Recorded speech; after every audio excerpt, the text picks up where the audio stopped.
Good morning and welcome. My name's Tony Nichols, the chairman of the board for the Salisbury Area Chamber of Commerce. Thank you for joining us for this 28th annual economic forecast presented by Toyota and Comcast NBC Universal. As our area continues to climb out of the recession, a careful crafted plan based on good data is essential to survival. Today we have assembled a very knowledgeable group of presenters from academia, government, and local businesses to provide you the best information possible. This event is made possible, and we really couldn't pull this event off without the assistance of our partners. The Tri-County Council of Maryland's Lower Eastern Shore, Salisbury University's Franklin P. Purdue School of Business and Beacon Group, John Hickman and his team at the Small Business Development Center, Dr. Ray Hoy in Warwick Community College, the University of Maryland Eastern Shore campus. I'd especially like to thank Dr. Hoy and President of Warwick Community College for hosting us today. Dr. Hoy, I'd like to ask you to come forward and give us a few remarks. Thank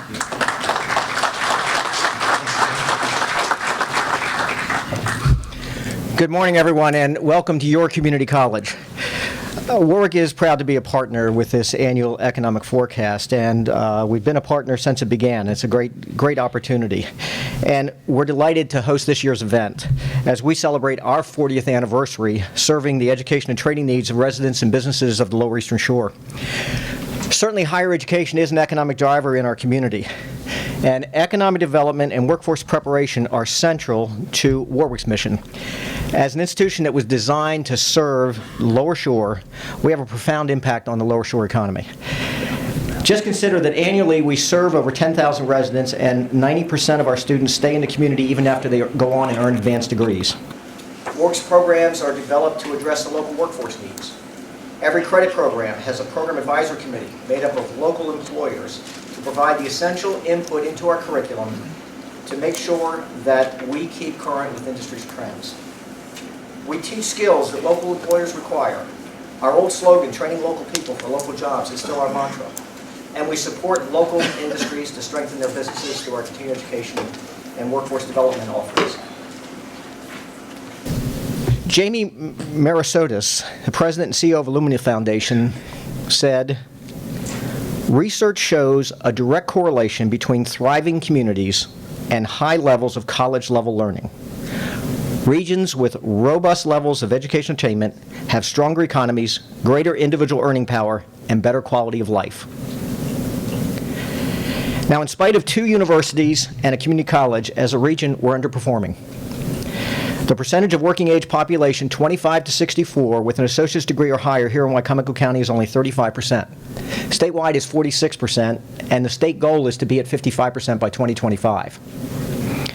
What that means is we're not competitive, and we need to do a better job getting local citizens into and through college.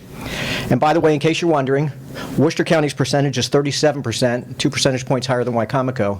Somerset County is 18%. 18% of the population between the age of 25 and 64 have an associate's degree or higher. So in order to be competitive, we need to increase the level of education in our community. 4 out of 5 jobs that were lost during the recession were jobs that required a high school education or less.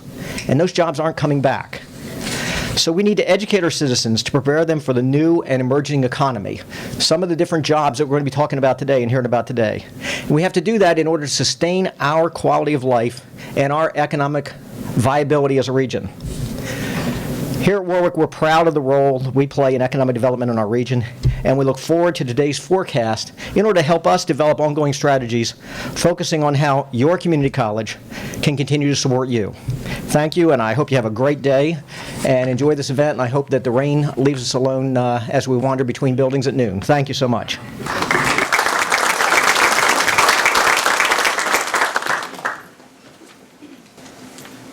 Thank you, Dr. Hoy. At this time, I'd like to recognize our sponsors, whom we thank very much. Delmarva Toyota Dealers, Comcast, M&T Bank, Comcast Spotlight, AH Pharma, Beacon at Salisbury University, Marie Calafura, MBA CPA, Brad Gillis of Sperry Van Ness Real Estate, APPI, Maryland Capital Enterprises, Avery Hall Insurance, BBSI, ICAT Logistics Incorporated, Lower Shore Enterprises, Toroyd Corporation, Salisbury University, Delmarva Veteran Builders, PKS and Company, Prime Lending, the University of Maryland Eastern Shore, Tri-County Council, and Whiting Turner. Would you join me in an applause thanking these sponsors? Before we get to the introduction of our first speaker, 28 years is a long time. 28 years ago, I didn't have gray hair. I was in shape. And there were some things going on then that you may not remember, so I thought I'd give you a few of those. The #1 song on Billboard's Pop 100 was Walk Like an Egyptian. Looking forward to that, Ernie. Beverly Hills Cop 2 broke the record for an opening weekend at $26 million. There's a little movie, if you haven't heard, that's starting tomorrow. The pre-sales, I understand, were over 100 million. The Minnesota Twins won the World Series. The New York Giants won their first Super Bowl. Gas was 89 cents unless you went to a full-service station where they pumped it for you. And then premium was $1.28. And then something happened in October of 1987. Many of you in this room, certainly some of our speakers will know what I'm referencing already. Black Monday happened. The financial crisis hit. And in one day, we saw the largest percentage decline in the Dow in the history of the Dow Jones Industrial Average of over 24%. A lot has happened in 28 years. Ups and downs, recoveries, declines. It is my hope that we certainly hear, because we hear it locally, I hope we hear the rebound story today. So with that, I'd like to ask John Sherrill to come up with M&T Bank. He's also past president of the Chamber of Commerce and honorary chairman of the Economic Forecast, to introduce our first speaker. John? Thank you. Appreciate it very much. And good morning again, and to all, Merry Christmas. What an exciting day. I am thrilled to be here, as you are, to hear what's going on in our communities, both from an economic standpoint. It's these types of events that we love to sponsor, because honestly it brings us together for not only networking purposes, but then we can sort of get on the same page and move our economy locally forward. And I really appreciate that opportunity to be participating in the Chamber's event here, as we've done many, many years.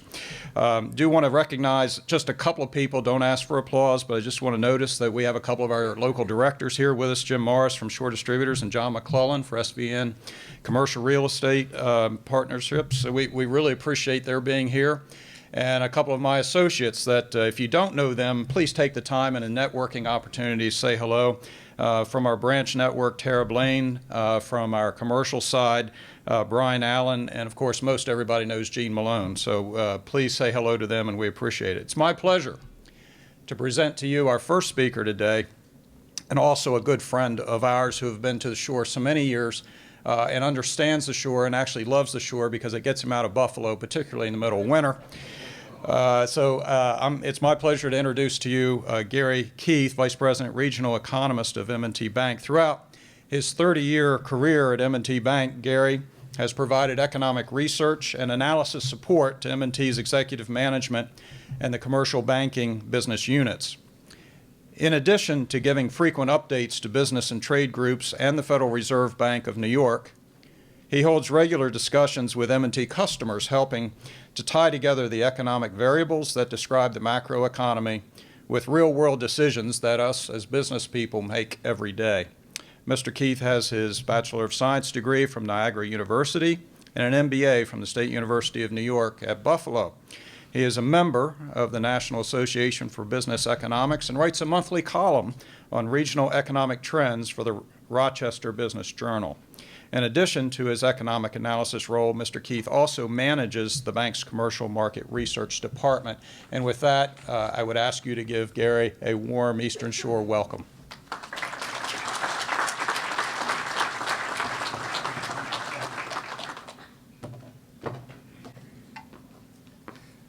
Good morning, everyone. I always appreciate people coming out to talk about the economy early in the morning and setting the stage for the discussions that will come from, I think, the information we're going to share with you today. My role is to get started with the overview, to give you the lay of the land. It's your role to make it happen. And the way these kind of meetings are so productive is drawing people together with different backgrounds, different experiences, different abilities to drive the economy forward. We talk about forecasts like everything that we say is going to happen. It doesn't work that way. It's up to us to take the information and do the best we can in an environment that's constantly changing. And again, I'm so encouraged to see your region embracing this kind of dialogue, this kind of work among yourselves. Not every area that I travel to in the M&T world really does embrace it as much as the Lower Shore. And I'm down here so often that I do feel like this is almost a second home sometimes, coming down to talk about the regional issues and helping to drive these challenges that we have in front of us forward. I'm going to be up front today. Some of the trends we're going to see for the Lower Shore are still challenging. That shouldn't surprise anyone, but the better we understand the situation, the better we understand what works and what perhaps we have to face that is going to be an impediment, the better decisions we can make, the better we can manage our businesses, our institutions, our household finances. And those are the types of things, again, that are critical into moving forward. Working in a vacuum doesn't work. Having good information, and there's no better setting really than what Dr. Hoy mentioned today. He took a lot of my speaking points actually in terms of workforce development, lifelong learning, embracing change in terms of moving it forward in your economy. And we're going to get into the big picture, we'll get into the regional, and then your discussion today, have that strong dialogue among yourselves. Really focus on the things you can do to affect change. So let's take a look at what we're going to experience today in my presentation. First, we'll start off with the national perspective. And my first slide really sort of captures the last several years of how difficult it's been to be, a forecaster, but B, I think, engaged in this economy.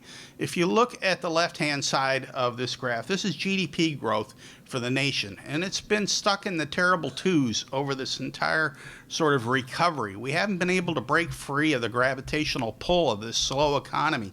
And even in the last 9 quarters, we've seen ups and downs. We got excited a year or so ago that we are seeing some stronger growth, but weather-related setbacks, other events have driven that average over this period to not much more than what we've experienced. The volatility that we have to experience in terms of the economy is something that we have gotten used to, but we would really like to see, I think, some more consistency. That is something that we'll have to look for in the coming year, but as we all know, consistency is a tough word when it comes to the economy. How the economy looks really depends on where you stand. If you are in the goods producing part of the economy, construction, manufacturing, mining, the economy looks much different to you than it does if you're in the service providing, the broader swath of the economy. I had a discussion last week in Baltimore with one of our customers telling him things that were positive, and he turned to me and said, I don't see any positive in my world. He was in the manufacturing world facing quite a bit of turbulence. That's the reality today of many businesses. Depending on who you service, who your customers are, how you source your inputs, you're going to see differences in growth, differences in the challenges. Even among the goods producers, we're seeing a sort of handoff between manufacturing and construction, with construction starting to look much more favorable. Manufacturing certainly challenged by a strong dollar, weak foreign demand, which we'll talk about ahead. But this is the reality. We have to deal with differences in what we do. One thing we can depend on, though, is employment growth. You can lay a ruler, really, on the last several years of U.S. job growth and get to where we are today. Last year, or in the year that's just ending, it was probably the best year in this recovery. Nearly 3 million jobs created, the best year since the late 90s, and we're finally above where we were before the Great Recession. This is a powerful signal for the future that we've recovered to the point where now we're adding in terms of employment as opposed to just recovering. There are challenges still, though. What that has done, though, is a very important another threshold that we've passed, and this is the aggregate of all private sector paychecks in the country adjusted for inflation and then looked at as a 12-month change. The Federal Reserve has been working hard for a number of years trying to get more demand into the system. That's essentially what the Fed does when it lowers interest rates, is try to encourage more spending, encourage more activity. It's been very tough when aggregate wages have only been growing at around 2%. We're finally seeing, with the tightening of the labor market, a stronger number, which in many respects is positive for 2016, in that the spending capacity is finally starting to improve. That is critical to driving the economy forward. Also positive for next year at the national level, jobs are out there. 5 million plus jobs are available right now in the national economy. We've seen a nice improvement over the last 18 months in terms of that regard. The strongest help wanted situation that we've seen really in a decade. Those are going to be, I think, a source of momentum in 2016 at the national level. One of the things we're hearing more and more about, though, is how hard it is to fill some of these openings. Are there qualified, talented individuals available in the markets where employers are looking to fill? That's something we'll have as an economic development discussion, I'm sure, over the course of today. But clearly, we've moved the needle in terms of demand for labor to build on already that positive momentum we've had. What does that do for us? It really drives this particular equation, spending. Personal consumption spending growth is 70% of GDP growth. What we do as consumers is so critical to the path that the economy follows. We've driven that number up close to 3%, which is really the threshold we need to be at.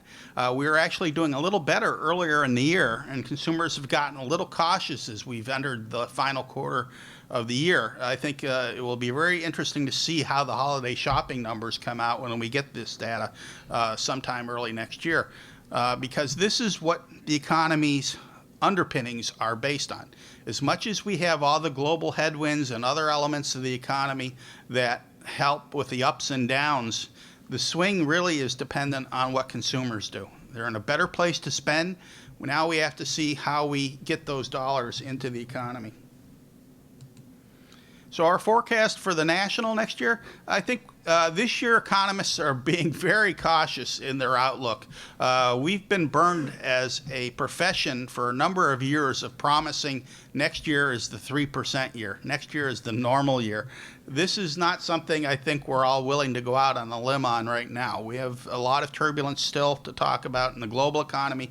Obviously, yesterday's move by the Fed will have some impact, and we'll see that in our next slide.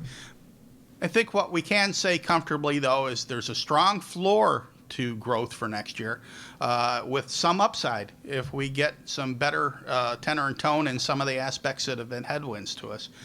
It will be a modestly positive increase, the best relative number, if you can see here in the recovery. So I think we have at least a good solid base heading into 16 at the national level. The Fed yesterday finally came off the sidelines. It's about time, really. They've been behind the curve a bit. They gave the country a bit of leeway with their rate decisioning, and we're not going to get into it due to time limitations today, but they were a bit behind the curve. Fortunately for them, I think, again, there's not much in the way of inflationary pressures. We still see some slack in the labor market, not as tightening. But interest rates shouldn't be an impediment to 2016, 2017 decisioning.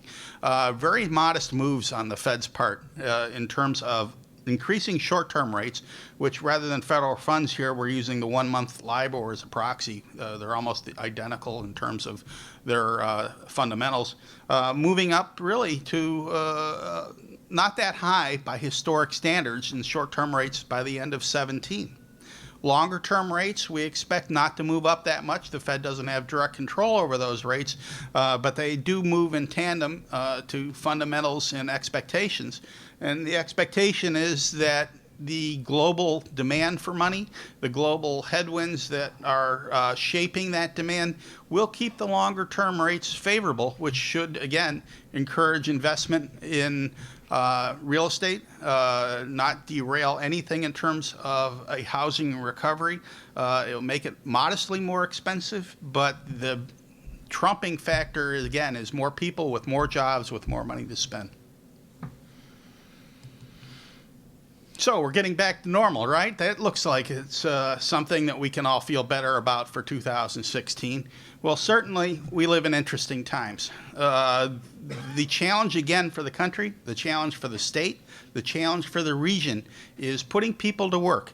We saw that job growth actually looks pretty solid, and yet on the sidelines there are still way too many individuals. If you look at prime working age, we would have 3.8 million more individuals employed if we're in a normal position on this curve. We would have nearly 8 million more at the overall level. Those folks are resource not being utilized. What we need to do, though, is really adjust what these folks are capable of doing for us. Many of the individuals that are in that sidetrack position really have issues with mismatches in skill set, education, things that would not allow them to participate or switch industries. And again, no better place to talk about that discussion than right here in probably the ultimate training and redevelopment area for the Lower Shore. We have to get that equation moving for us and bring those folks into the economy. Household income levels today are 8% below where they were before the recession, median household incomes. That's the reality of the Great Recession and the aftermath of it. All those individuals that we saw that aren't engaged in the workforce aren't earning paychecks, aren't spending their money, aren't supporting the economy. The bottom line is we have to get them engaged, because if we don't grow our individual income levels and wealth in this country, we're challenged. There'll be winners, there'll be folks that won't be on that track as they aren't engaged to the extent that those with skills, those with the resources to adapt and change will be. Getting that 8% gap rebuilt will take the better part of this decade, probably into the next decade. That's the biggest challenge the country faces, and the numbers that you don't see here really should be emblazoned on our newspapers, our media, elsewhere, so everyone can understand that. I think we have a feel for it in just certainly some of the anger and disgruntlement that we're seeing in the electorate and around the country, and the general tenor and tone of our civility to one another. It really has a lot to do with that 8% gap that we are still facing. Beyond simply the fundamentals of the labor economy talked about, we have the global situation. The global economy certainly isn't performing as well as the United States. The United States is actually leading the way for the globe right now in many respects. We took our medicine early in the process. We got it behind us in typical American fashion, as opposed to dragging it out and trying to hope that for a better time rather than making something happen. That's where we are in the global economy. The global economy will be an impediment. And because of that, those of you that are in the manufacturing world doing any exporting, it's a much tougher place to be right now, given the dollar appreciation, given the demand elements that are embedded in that world. Clearly, manufacturing is under a lot of stress. New orders are down, new export orders particularly. That is driving the entire sector lower, and we'll have to watch that very carefully. that's why that customer that I talked about that was feeling so negative relative to some of the other bigger macro trends, it really will depend on what you do, who you service. There is a silver lining to all that, though, and that's lower import prices. Again, when we are talking about economy so predicated on consumer spending, what we pay for as consumers, and if we're getting a discount on that, certainly helps our spending power. We can all relate to that when we fill up our gas tanks, but other aspects of what we purchase too are on sale to some extent, given the changes in currency. And even if the retail price doesn't shift that much, the profit margins for our firms that are sourcing offshore are getting a little fatter. That should help them with their ability to invest and expand and do the things they need to do. The bottom line, though, is going to be confidence. How do we instill it? How do we keep it on track? Consumer confidence is a fragile element, and economists are very close in monitoring it. Sometimes we need to be psychologists, I think, to understand that psyche. We are at a tipping point to some degree. Consumer confidence in the country has recovered to the long-term average, but as I mentioned, there are elements of what's happening in the events of the day that seem to be causing people to be a little more cautious. That has an impact on a very critical part of our economy, fourth quarter consumer spending. We'll have to see how that goes. All right, we're going to segue to the lower shore now. I expect the economy nationally to be a boost to the lower shore next year, continuing the process and the road we're on. What does that mean for us here? If you look at the eastern shore, you can really divide it into the upper and lower portions. We're going to focus on the lower, but I think it's instructive to see what's happening in both, or I wish you could see what was happening in both. The first thing that jumps out to me is unemployment. Unemployment in the lower shore is over 2.5 points higher than it is in the upper shore. It's well above the national average. In October, on a seasonally adjusted basis, it was 7.9%. When I describe the lower shore, the lower four counties, Wacomico, Worcester, Somerset, and Dorchester. That is a big headwind in terms of having the spending power, having the capacity to shift your economy. The good news, it's been coming down just like the rest of the country, but that gap has stayed persistently wide over time. Employment growth.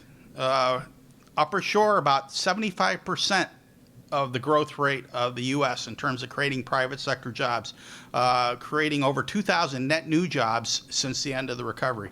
Lower shore, 0.2% decrease over the last 12 months that we have data for. And again, 2,000 fewer jobs since 2009. That dichotomy really stands out as the biggest challenge between looking at where we are, where we've been, and then deciding how do we get to the next place. The bottom line, we have about 5,000 fewer jobs today in the lower shore, private sector jobs, than we had in 2007. Again, that is not something that engenders growth. We are at a plateau to some extent. We're not getting worse. But how do we grow our economy in a situation where we have fewer people employed, fewer people spending? Drawing more people to the shore will be a big part of that. But our own resident base also has to have the economic opportunity to engage and go forward.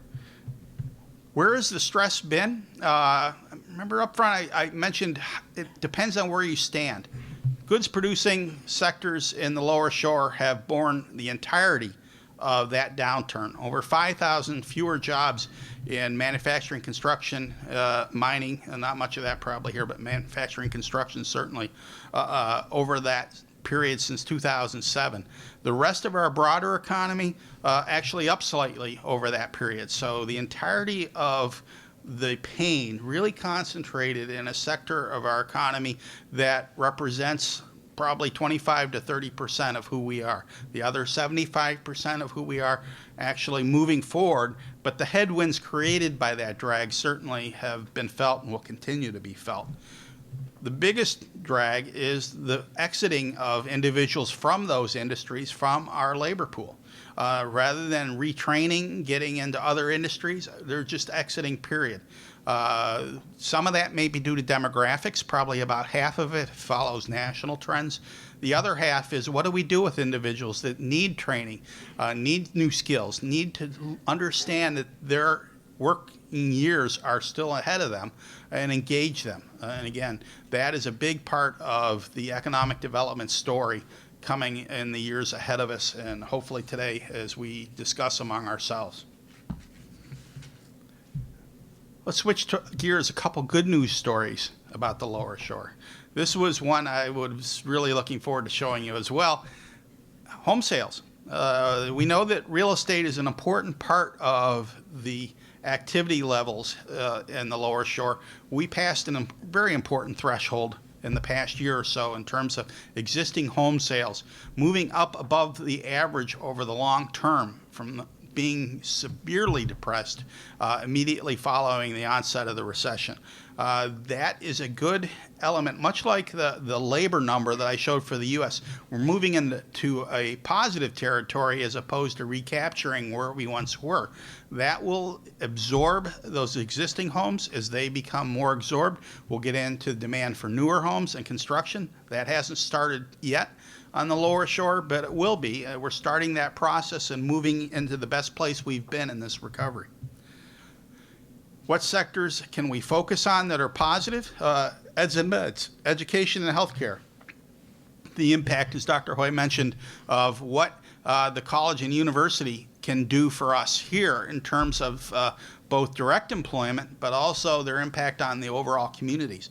That has grown, in addition to our healthcare sector, by about 2,500 jobs since 2007. So in a top-line number that has been depressed, we see pockets of strength, and they tend to be in our service sector. They tend to be in areas that require knowledge and skills and are the new economy, if you will, not just for the Lower Shore or Maryland, but for the whole country. And that transition that we continue to face is a critical one. Our tourism sector, the leisure hospitality employment, has been a good source of growth to some extent and stability. We're not really seeing a lot of net addition to employment in that sector, but I think we're always going to have that element given our physical location. That is going to be, again, a good source of stability for the region that you can use, again, as drawing money to the shore. That's the goal of any economic development effort, how to get someone else's money into your pocket. If your resource tends to be tourism or other aspects of drawing people here, that is something, again, to nurture and really restore. One of the things that's going to help that, gasoline prices. More declines in gasoline prices, and we've seen just how low they can go. And we think about back to that $1.28 a gallon scenario that we heard from way back when. That's not really on an inflation-adjusted basis that far off of where we are today. What does that do? We've seen a real surge in driving in this country again over the last 18 months. People are getting out, taking advantage of that little price advantage, and drawing, again, the leisure traveler, the leisure individuals that will come to the shore over the bridge or from other parts of the shore to our locations is going to look more advantageous in 2016. The final point I want to make then is about the redevelopment of our infrastructure, the redevelopment of our fabric of our economy here on the Lower Shore. There are two elements to that that I think really need to be part of today's discussion. Again, I talked about the leisure hospitality aspect. We have a much bigger share of our regional GDP coming through that part of who we are than the rest of the country. Nurture what we're good at. Build on our strengths. Focus on what we do well and what kind of advantage we have relative to other areas. And then set your policy goals around that. I think that's the nature of any economic development effort as well. You don't want to just try to be what someone else is. Be what you can be. and be different. The other aspect is embracing that transition from sort of the older industrial goods-producing economy that we had a big base in to the service economy that we're becoming. As we do that, we look much more like the rest of the country. In 2007, we were well off that national average in terms of the share of our GDP coming from service-providing industries. In 2014, the Salisbury area, and then this is where bigger numbers on bigger screens would have helped. All metro areas at about 71% of their economy in the service sector. The Salisbury area, 69%. So we've made up ground in that regard. We're transitioning into the new economy in a much better place than we've been.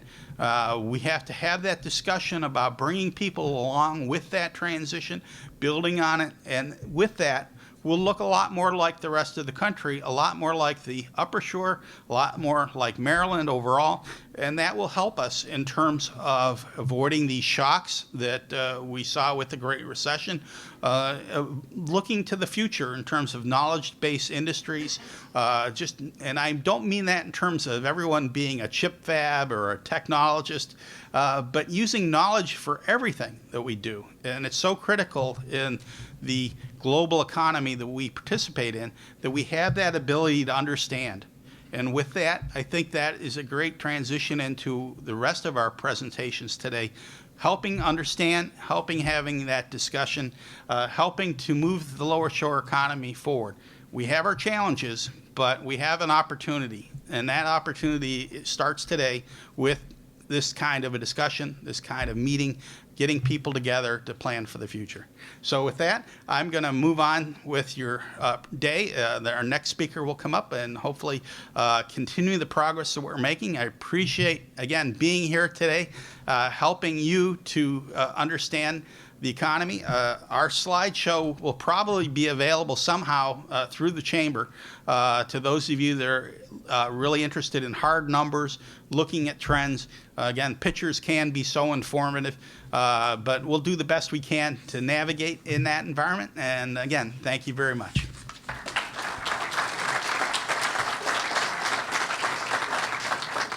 So right now, I'd like to introduce George Costi, CEO of Maryland Capital Enterprises. Maryland Capital Enterprises provides technical assistance and lending for entrepreneurs across the Eastern Shore and in the Baltimore, Annapolis area of Western Maryland. So George, thank you very much.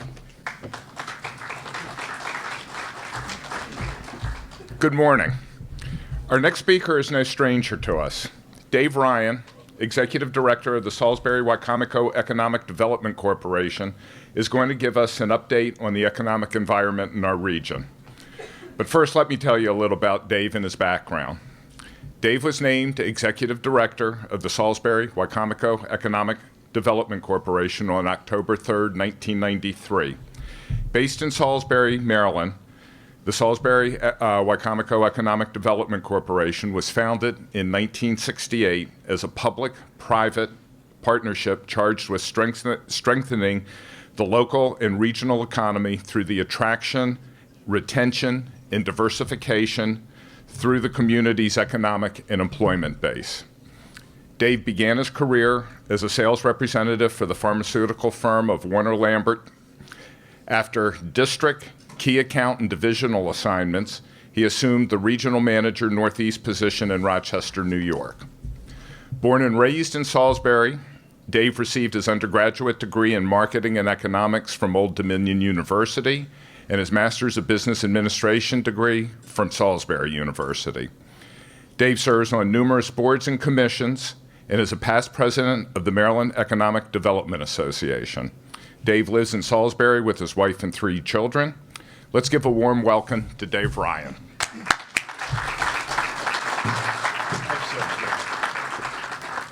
Thanks, George. I appreciate being here. Appreciate more of the lights and the bulbs. It's always great to hear Gary talk. I've had the pleasure and the opportunity to hear Gary a number of times, and even though economics is not a real exact science, Gary seems to hit the mark just about every time. We appreciate spending time here. Also glad to see Joe, and I don't know if Sam's going to make it today, but you're in a treat for after this presentation as Joe Mason from Davenport gives an update from the county's bond council. And I know Bob's here. I don't know if Bob's still here, but I really appreciate Mr. Carver tagging along with you and our breakfast in New York and going into the presentations with the guidance of Joe and Sam from Davenport. These guys are real pros, and you can tell when you walk into these rooms, it's in a little bit tense, if you will, because we want to do a really good job, but they put us at ease, and they're well respected by the analysts, which bodes well for all of us. So I'm happy to participate, Joe, and thanks for coming out today. The presentation today will be in roughly 3 parts. We'll speed up the process, Ernie, to try to get us back on time, but it'll be in 3 parts. In the first part, it'll be more positive as we go throughout the presentation. Fair warning, but it'll be in 3 parts, and we'll talk about the business climate that we've been operating in the past 5, 6, 7 years, given the recession. We'll talk about what we can do. There's 4 things we can do from an economic development standpoint. I'm not just talking about good old Dave here, but I'm talking about collectively. Mary and Danny's here with Somerset and Worcester. But collectively, what can we do to help grow our job base, as Gary pointed out? And then third, we'll talk about where we are from an unemployment standpoint, job standpoint, and what may spill over into 2016. But when we look at the state business climate, we hear lots about that. We've heard lots about the recession, and I know Mike Gill pretty well, and we've had a lot of time to spend together in the past year. And we don't always rank very high on various surveys when it comes to the cost structure or the regulatory environment in the state of Maryland. We do terrific in terms of workforce and technology and education. So as we improve that business climate collectively, the hope is we get more people looking at Maryland. And if we can do that, we will get our fair share in Salisbury and Wycomico. These are, and I'll yield to Danny and Mary too, but like every industry, everyone has their trade groups or trade publications, site selection, area development, probably the 2 most prominent in our world of economic development. And it would be nice to say, if we did this one thing, then this would happen. But it really doesn't work that way. There's lots of criteria, lots of criteria that depend on, that generates the decision-making of a location to start or move a business. And these things are fluid, and next quarter they will be different.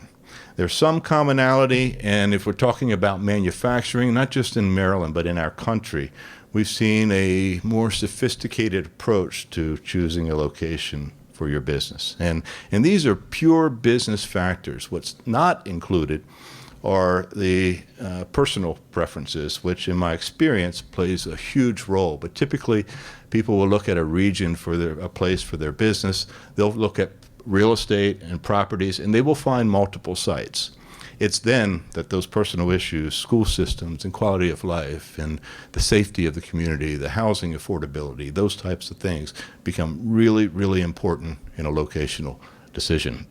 One thing that is on there is a right to work states, and we've seen some activity recently in states moving to a right to work state. Right to work means that the statute prohibits unions and companies from forcing someone to join a union or as a requirement for work. And each state is very different, so it's hard to standardize, but there's been a movement toward that, and this is what it looks like. So the ones in red are right-to-work states, and the ones in green are the 3 most recent additions to the right-to-work statute, and that's heavily manufacturing-oriented Indiana, Michigan, and Wisconsin.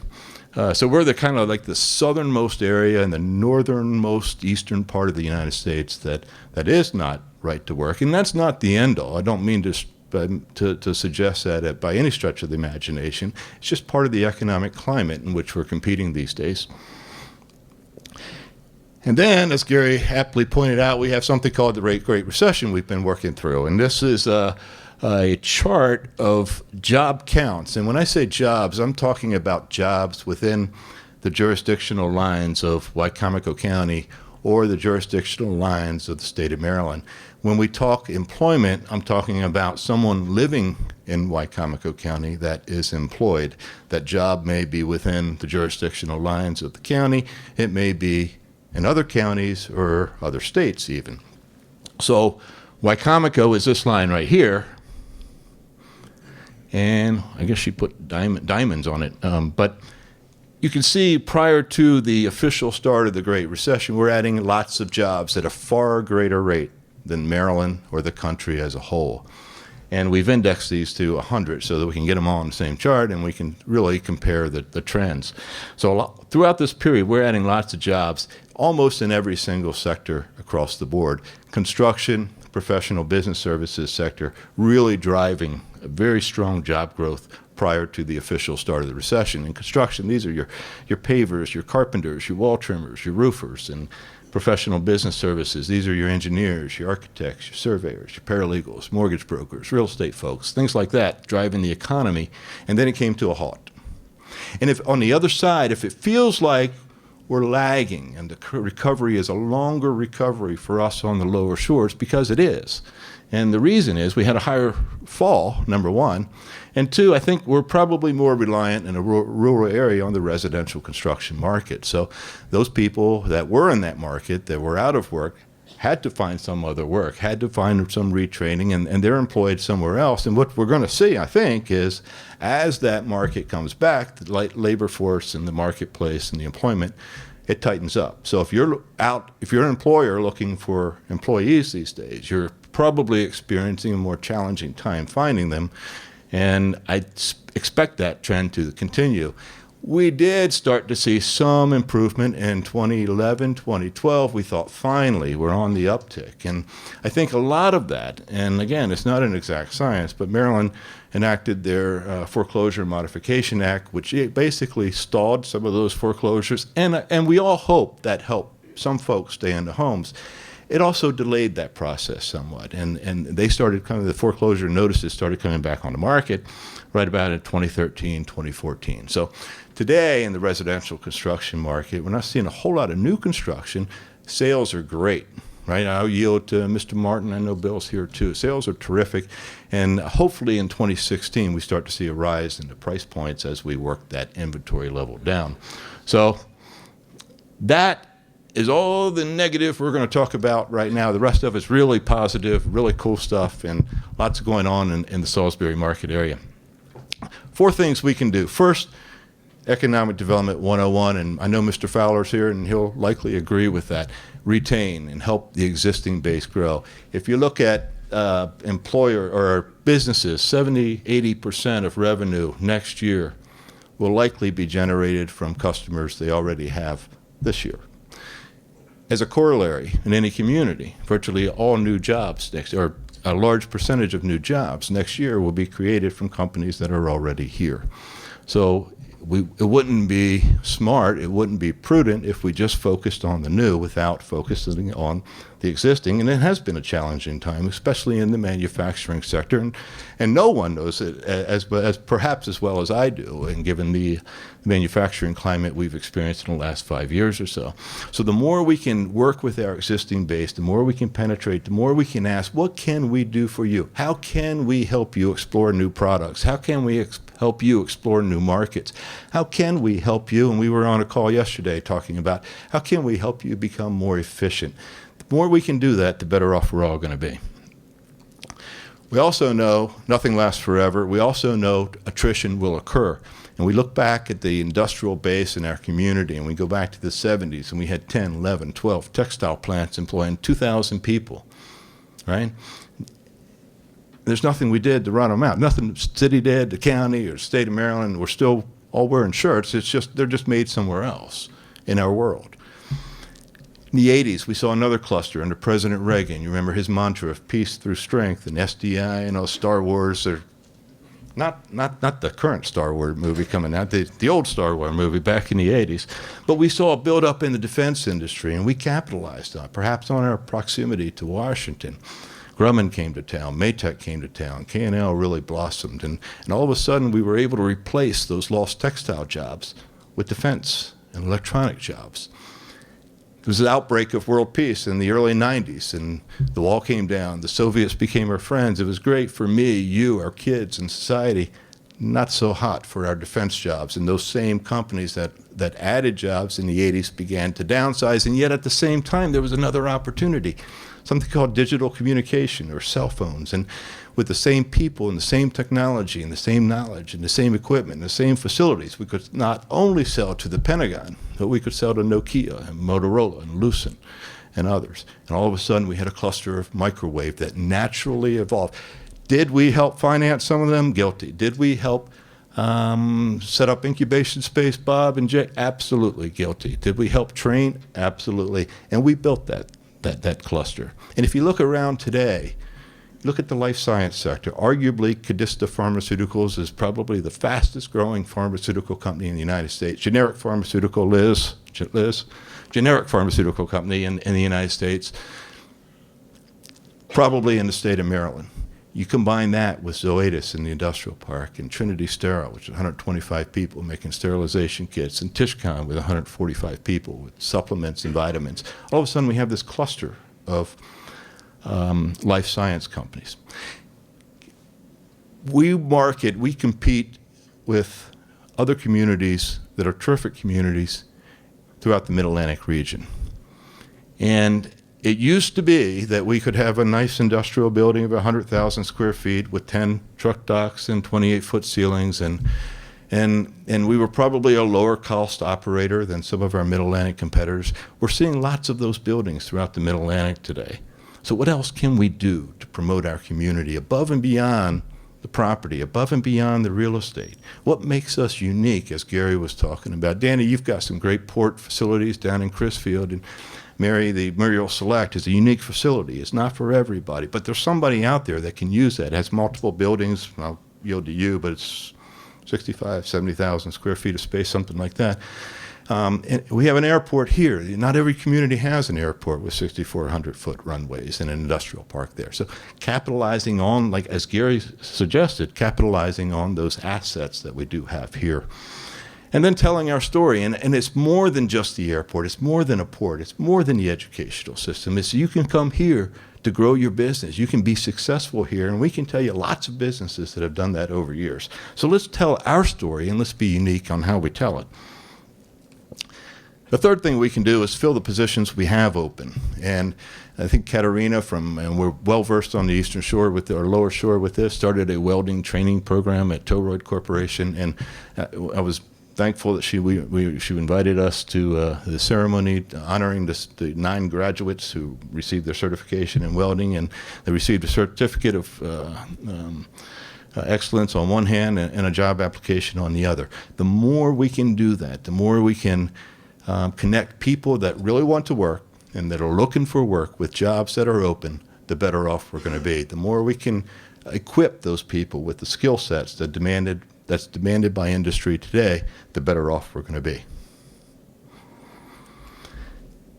And then the fourth thing we can do is grow our own. We can organically grow our own. We're well versed in that. The microwave sector, every single one of those sectors were startup companies. We can trace their roots right back to the founding of K&L Microwave in 1970.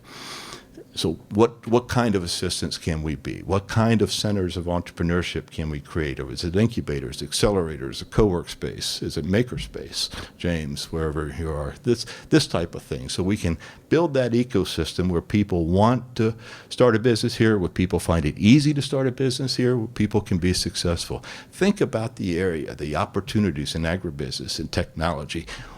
Think about the companies that stemmed from the founding of Purdue Farms in 1920. Think about all of the spin-offs from that. What if we can continue and duplicate and build that process? That's what we can do here. I remember Ignite, Salisbury, Jake, I'll yield to you. It was a couple years ago, maybe. Really exciting thing. Lots of entrepreneurs coming up.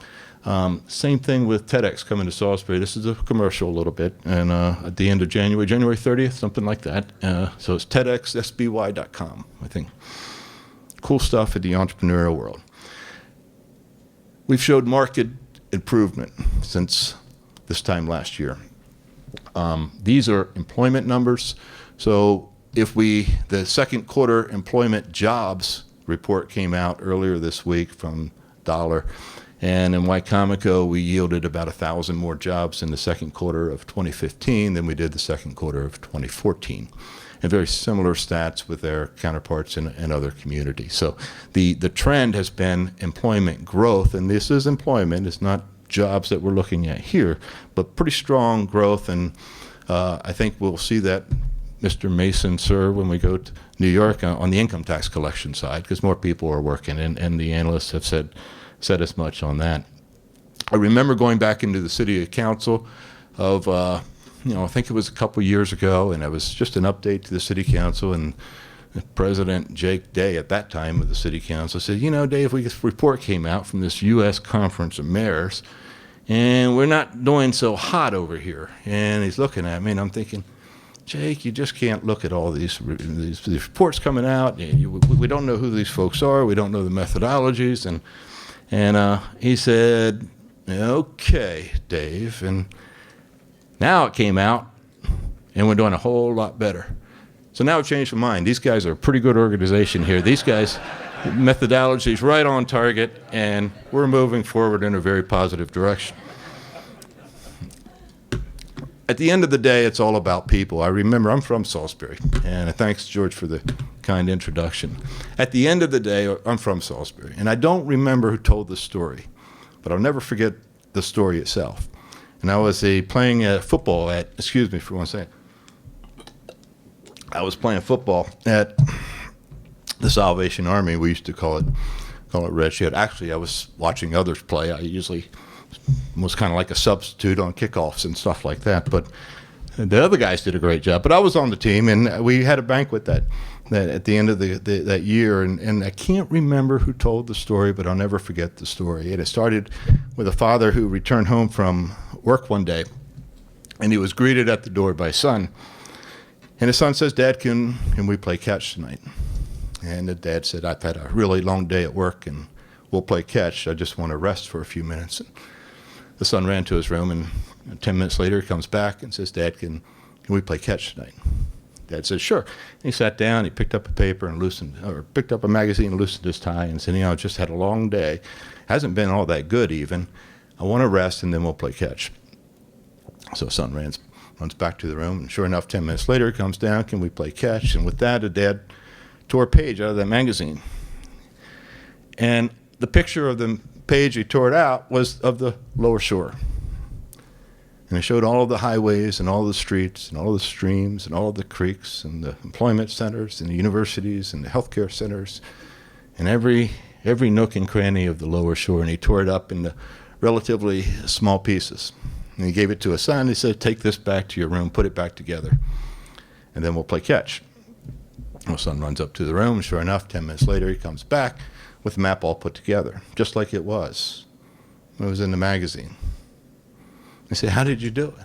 My son, well, see, on the back was a picture of some people. So I know when the people were together, the lower shore was together. And that's the fabric. That's the story we have to tell. Thank you very much.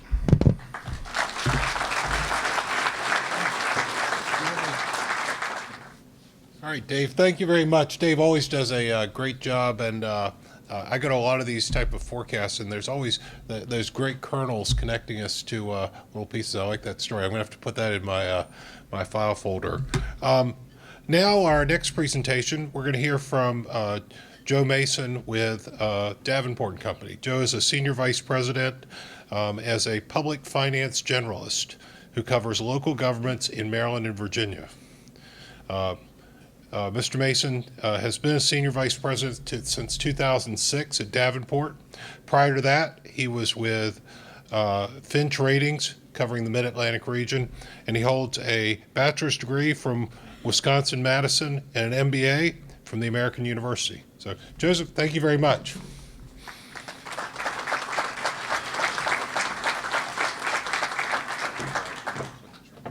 Okay, thank you. Well, good morning. It's a very tough act to follow in Dave Ryan. I must tell you, I've in working with a number of local governments throughout the Mid-Atlantic region, I've been to the rating agencies countless times with any number of economic development directors, and I have to tell you, you are blessed to have one of the very best in the industry. So kudos to Dave. Dave and Wayne Strasberg have been instrumental, and you'll see the results here in a minute, in changing the dialogue with the rating agencies, really changing the conversation from the lower shore being dominated solely by the poultry industry to a real conversation about, as the sign says when you come into town, Salisbury and Wicomico County are the crossroads of Delmarva. And without those two gentlemen really rolling up their sleeves and giving a data-driven explanation of that, we wouldn't have had the results, the very good results we've had with the rating agencies over the past couple of years. So with that, I've been asked to give you a little bit of an overview on sort of the status of the ratings in the region, credit ratings. Talk a little bit about how those ratings are arrived at. There have been some evolutions in the way the rating agencies look at the world. A lot of that has been driven by reforms under the Dodd-Frank Act. There's an increased emphasis on transparency. It used to be that credit ratings were sort of a black box. You went up there, you gave your spiel, and a week later you got a rating, and it wasn't real clear about how that was arrived at. It's much more of a data-driven exercise. There are still qualitative aspects to it, but as we'll see, the layperson can really look at some of the metrics that Dave shared in his presentation and really get a good flavor for how the lion's share of a rating is arrived at. So we'll discuss some of that.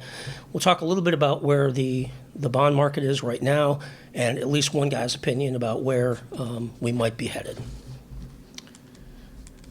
Okay. So why are credit ratings important? The ratings have a direct impact on an issuer's cost of capital. So generally speaking, the higher your ratings, the lower your cost of capital, which means when you go to do projects, if you can borrow at a more or a cheaper rate, you can stretch those dollars further. And that's important. In an era of relative scarcity of resources, we want to be able to stretch our dollars as much as possible. When you think about credit, we're talking really about credit spreads. In the upper right-hand graphic, those are credit spreads. In the municipal bond industry, we use a daily benchmark, just like there's an S&P 500 or a Dow Industrial Average. In the municipal market world, it's called the MMD index, and everything is spread. Credit spreads are off of AAA, which is the highest possible credit rating, AAA MMD. So, and this is true in all walks of life. You pay a credit spread in every loan, every borrowing that you as an individual or you as a corporation or you as a municipal entity undertake. So if you have a credit card, that's an unsecured promise to pay. You're going to pay a fairly wide credit spread for that. If you are an issuer of general obligation bonds, your credit spreads are going to be much tighter to the appropriate benchmark, in this case, again, 30-year MMD. Credit spreads, not surprisingly, since the financial crisis, have widened. It used to be that an A-rated credit, which the county used to be, would pay about a 33 basis point premium to AAA MMD, and that has widened now to 73 basis points, which is almost 0.5%. Doesn't sound like a whole lot, but when you think about it, that's 0.5% roughly spread over 20 years on millions of dollars. That adds up to real money. Okay? So the point of all of this is to indicate that credit ratings matter. Where you fall in the credit spectrum matters a great deal to Wicomico County, to Worcester, and everybody on the lower shore, personally or professionally. And I would add one thing, if you go back to the list of what's important to site selectors and location deciders and so forth, one of the things that wasn't on the list and probably wouldn't be written on a list, but is important to companies looking to locate in a particular jurisdiction, if you have a solid credit rating, that is a very good shorthand indicator that the economy is stable, the locality's finances are stable, they're creditworthy partners, and the people that run the place generally have their act together. So, again, not something on the list, but I think equally important. So where's Wicomico County? Well, in years past, back when I was at Fitch Ratings, as was identified in the introduction, thank you, Wicomico County was rated in the upper end of the A category. There's been tremendous progress, as I alluded, between senior staff at the county, changing the paradigm, if you will, the conversation. Those ratings have come up both significantly and appropriately. So Wicomico County is now in the enviable position of being in the upper end of the AA category, with S&P just a stone's throw from AAA, which again is the highest rating you can get. That's the credit rating of the United States government. And then AA2, AA with Moody's and Fitch respectively. So solidly in the AA category. Okay? Maryland, the state of Maryland, the counties in Maryland generally have, on average, the highest credit ratings of any state in the country. Wicomico has traditionally been a little bit below that average and is now smack on the average and trending, as we'll see in a moment, a little bit higher, which is great news.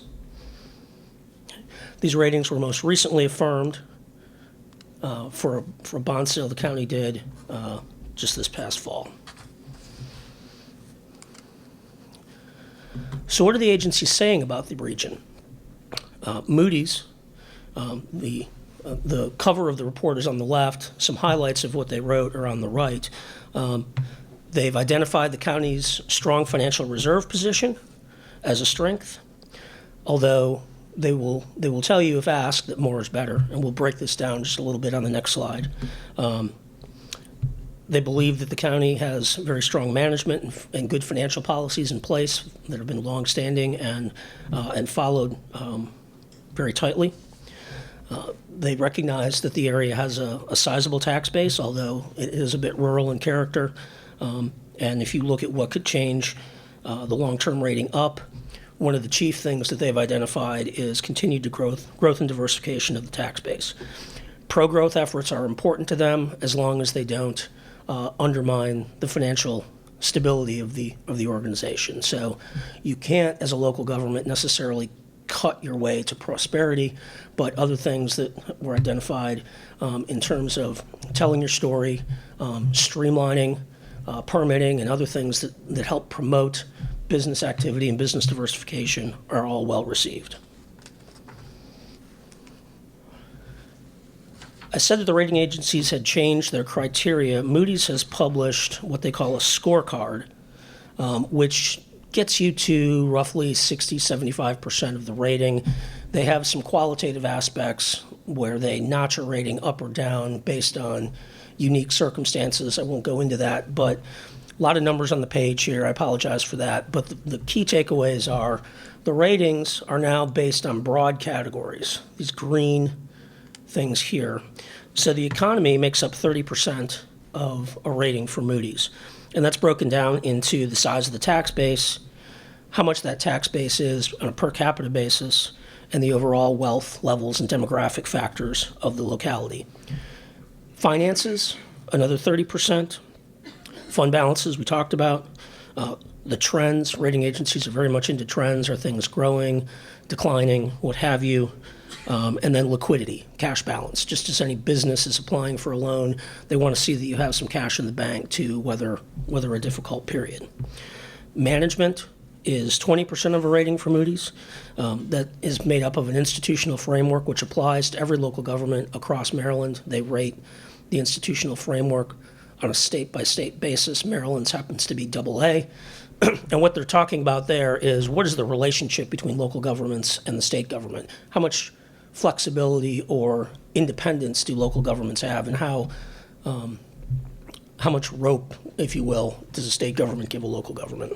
Okay, and then debt and pensions. This has become, this used to be a smaller factor. It has become a more important factor to the rating agencies. I think we've all heard about some of the things that have gone on in the upper Midwest and California related to pensions. Some of the difficulties local governments are facing. The good news, as you'll see here, again, I'll walk you through this. I don't intend you to have you read such small print. But in the case of Wicomico County, one of the great strengths of the credit is that it has nearly fully funded pension systems, which means that they score very highly in that particular ratio. If you look just by broad category, here you've got your economic factors. Most of those add up or fall within a scorecard range of around AA3.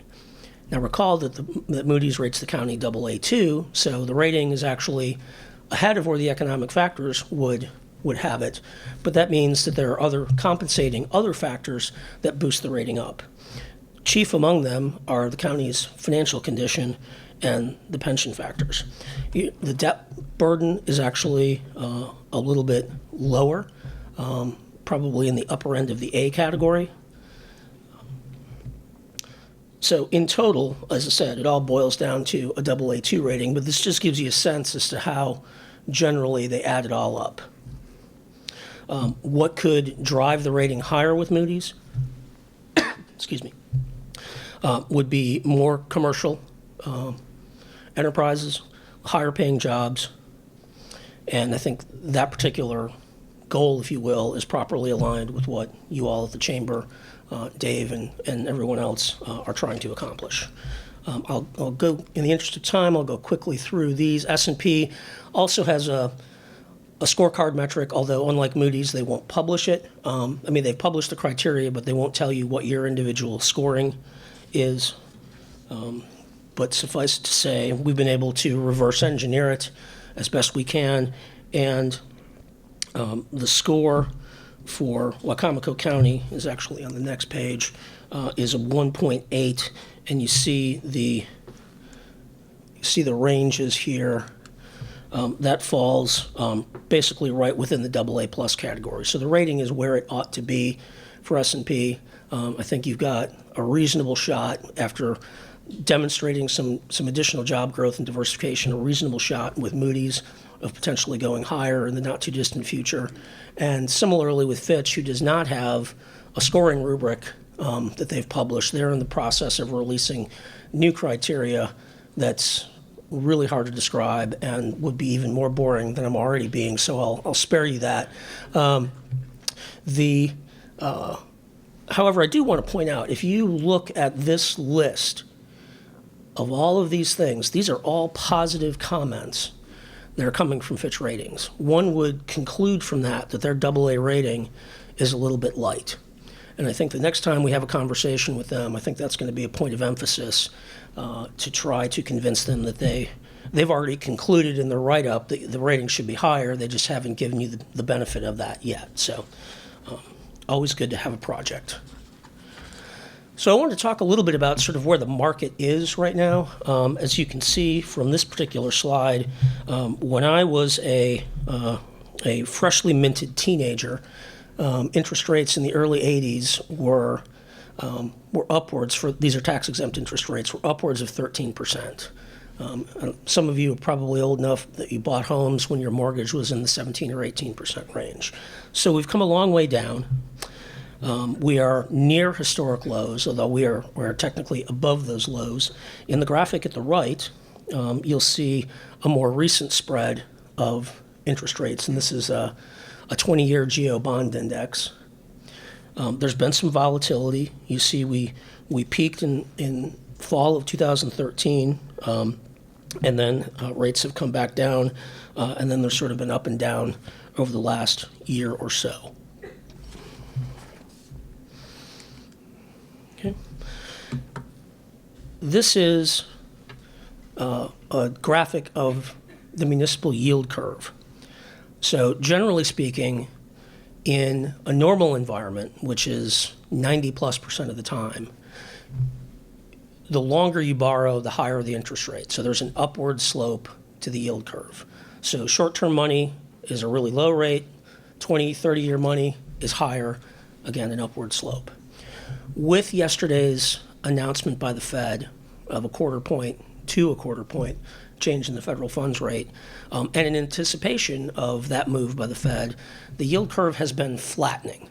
Okay, so while interest rates as a whole have not gone up a level, the yield curve has flattened, which means that issuers of tax-exempt municipal bonds are going to have some choices to make in the coming years if that yield curve indeed does continue to flatten and stays flatter. It basically suggests that you can borrow over a longer period of time without any particular incremental cost to you. So there may be a unique opportunity in the next couple of years where if there's a sort of a once-in-a-generation project that needs to get done, it may be an opportune time to lock in that financing at a fairly attractive longer-term interest rate, longer than a local government might otherwise undertake.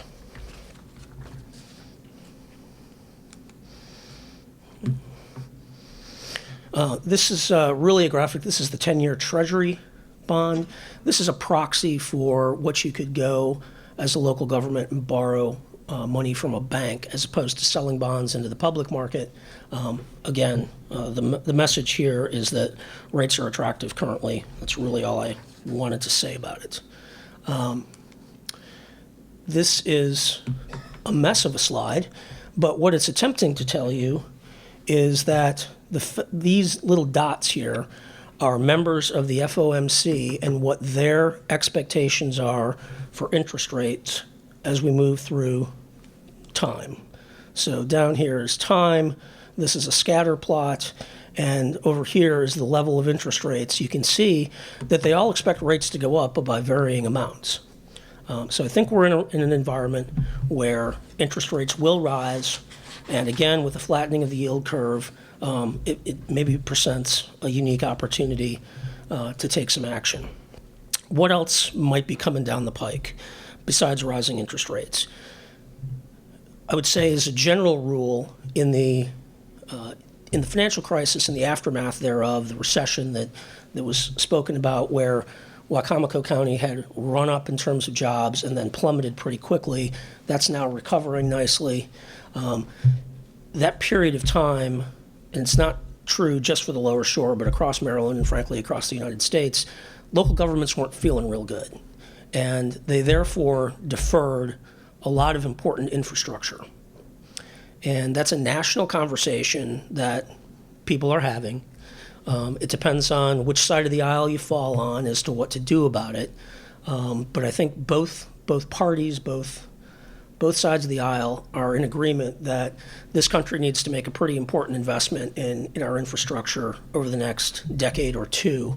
And a lot of that's been the responsibility traditionally of local governments has been deferred. So I think you're going to see a fairly active bond market, even under an environment of rising interest rates over the next several years. There's so much demand that's pent up to get, bricks and mortar types of things done. As revenues come back to local governments, although they're starting to, we're not where we were, but we're getting there. People are going to still be cautious, but I think at the end of the day, cooler heads will prevail and projects are going to start getting done that maybe have been deferred a little bit too long. We have a national election next year, of course. There's been discussion of changes in the tax code, an annual sort of conversation starter or stopper, depending on your point of view, has been what to do about tax exemption for municipal bonds. There are some in the industry that think that it should go away and we should go back to something like what was made available in the Stimulus Act, which is tax credit bonds or direct pay subsidy bonds, where you issue taxable bonds and get a subsidy from the U.S. government.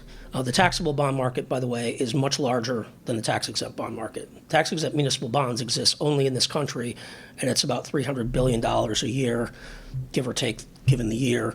The taxable market is an order of magnitude or two larger than that. So, there will be a receptiveness to bonds if we go that route. You will be able to sell bonds for capital projects. You might just be doing it in a little bit of a different way.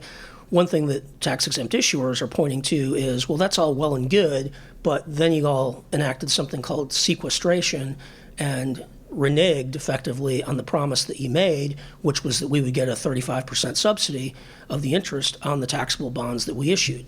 So under the ARA Act, billions of dollars of taxable bonds were issued with a promise to pay from Uncle Sam, and now they've trimmed 6 to 7% off those payments. So careful what you wish for. There's been discussion of a national infrastructure bank. Again, both sides of the aisle seem to understand the need to make some of these investments. It's a matter of how do we get there. I think that will be, as we roll into next year and we get down to who the candidates will be, I think you'll start hearing about some of these things in the context of overall tax reform. So with that, that is all I had for you this morning. If you would like to read the disclaimer that we're required, I'd be happy to answer any questions for you. And with that, I'd open the floor to any questions that you may have. I want to be mindful of getting you back on track time-wise. If none, I'll thank you. Appreciate the opportunity to be here, and good luck with the rest of the day.